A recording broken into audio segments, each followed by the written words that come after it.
नमस्कार। प्रादेशिक समाचार के साथ मैं पूनम केरकेट्टा। पेरिस ओलंपिक में भारतीय निशानेबाज मनु भाकर और सरबजोत सिंह आज 10 metre air pistol mixed team event में भारत के लिए दूसरा कांस्य पदक जीता। मनु भाकर एक ही ओलंपिक में 2 पदक जीतने वाली पहली भारतीय खिलाड़ी बन गई हैं। मनु भाकर ने पिछले रविवार को 10 मीटर पिस्टल शूटिंग में कांस्य पदक जीतकर भारत के लिए पदकों का खाता खोला था। राष्ट्रपति द्रौपदी मुर्मू और प्रधानमंत्री नरेंद्र मोदी तथा मुख्यमंत्री हेमंत सोरेन ने मनु भाकर और सरबजोत सिंह को बधाई दी है। चाईबासा के चक्रधरपुर के निकट बड़ा बांबो स्टेशन के पास हावड़ा मुंबई मेल ट्रेन की 20 बोगियां आज पटरी से उतर गईं। इस रेल हादसे में 2 यात्रियों की मौत हो गई जबकि 20 यात्री घायल हुए हैं। रेल दुर्घटना के बाद राहत और बचाव कार्य युद्ध स्तर पर चलाया जा रहा है। पश्चिम सिंहभूम के उपायुक्त कुलदीप चौधरी ने कहा कि जिले के विभिन्न कार्यालयों को भी राहत और बचाव कार्यों में लगाया गया है। उस ट्रेन के बीच में जो एक्सीडेंट हुआ इससे कारण 18 डब्बे डिरेल हुए हैं। उस क्रम में करीब 15 से 20 यात्रियों को घायल हुए, 2 लोगों के मृत्यु की सूचना है और जिला प्रशासन से, रेल प्रशासन से और नियर बाय डिस्ट्रिक्ट से सभी लोग यहाँ पर उपस्थित हैं। अभी तक रेस्क्यू का कार्य किया जा रहा है। जिले के पुलिस अधीक्षक आशुतोष शेखर ने कहा कि सुचारू बचाव कार्य सुनिश्चित करने के लिए सुरक्षा बलों को तैनात किया गया है। अभी हम लोगों ने आरपीएफ के साथ साथ सीआरपीएफ और जो हमारी रिजर्व टीम्स होती है उनको यूज करते हुए लगभग यहाँ पे 200 से ज्यादा बल तैनात किया है और जब तक ये रेस्क्यू कार्य चलेगा और जिस प्रकार का एक्सीडेंट है जिसमें हम लोग रेलवे के साथ मिलकर जिला प्रशासन के स्तर से भी हम लोग पूरी सहायता प्रदान कर रहे हैं। ट्रेन हादसे के बाद से दक्षिण पूर्व रेलवे के टाटानगर चक्रधरपुर रेल खंड पर ट्रेन का परिचालन पूरी तरह ठप है।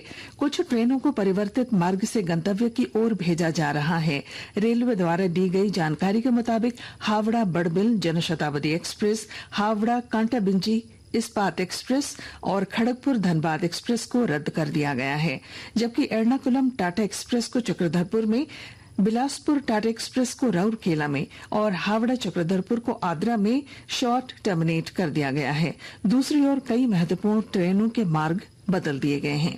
झारखंड विधानसभा के मानसून सत्र के तीसरे दिन आज सदन में रोजगार के मुद्दे पर भाजपा विधायकों ने हंगामा किया। इस कारण सदन की कार्यवाही बाधित रही। इससे पहले विपक्षी सदस्यों ने सदन के बाहर भी रोजगार के मसले पर प्रदर्शन किया। प्रतिपक्ष के नेता अमर कुमार बाउरी ने सरकार पर वादा खिलाफी का आरोप लगाते हुए कहा कि राज्य के युवाओं के साथ साथ सरकारी और अनुबंधित कर्मचारी भी सरकार के रवैये से असंतुष्ट हैं। सारे सरकारी कर्मचारी हड़ताल पर हैं, सभी विभिन्न मांगों के साथ हड़ताल पर हैं, अनुबंध कर्मी हड़ताल पर हैं और सहायक शिक्षकों को किस तरह से पिटाया गया, किस तरह से सहायक पुलिसकर्मियों को पिटाई हुई, कोर्ट के माध्यम से भी जो निर्देश दिए जा रहे हैं उन निर्देशों का पालन नहीं किया जा रहा है। जो परीक्षाएं ली जा रही है और परीक्षाओं को भी ये लोग बेचने का काम कर रहे हैं और सबसे बड़ा हद तब हो गया जब इन्होंने एससी का आरक्षण यहाँ समाप्त कर दिया। बताना चाहिए कांग्रेस एमएलए पार्टी को कि आज चौकीदार की जो बहाली निकली है झारखंड प्रदेश में उसमें एससी का और ओबीसी का आरक्षण को क्यों आपने खत्म कर दिया। प्रधानमंत्री नरेंद्र मोदी ने कहा है कि देश की सकल घरेलू उत्पाद जीडीपी 8% की दर से बढ़ रही है और वह दिन दूर नहीं जब यह वैश्विक स्तर पर तीसरी सबसे बड़ी अर्थव्यवस्था बन जाएगी।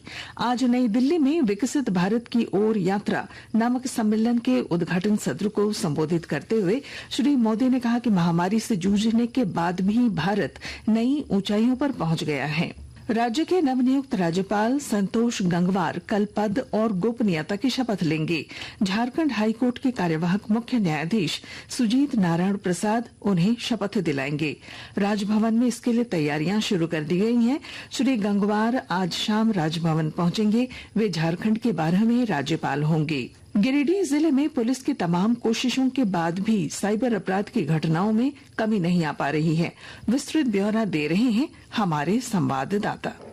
गिरिडीह जिले में साइबर अपराधियों के विरुद्ध पुलिस की लगातार कार्रवाई के बाद भी इसमें कोई कमी नहीं आ रही है। गिरिडीह में साइबर अपराधियों की बढ़ती संख्या को देखते हुए सरकार ने जिले में साइबर थाना की स्थापना की है। गिरिडीह एसपी दीपक कुमार शर्मा अपराधियों के विरुद्ध लगातार छापेमारी करवा रहे हैं। एसपी दीपक कुमार शर्मा ने अपने 10 माह के कार्यकाल में 262 साइबर अपराधियों को गिरफ्तार किया है। रमेश प्रभाकर, आकाशवाणी समाचार, गिरिडीह।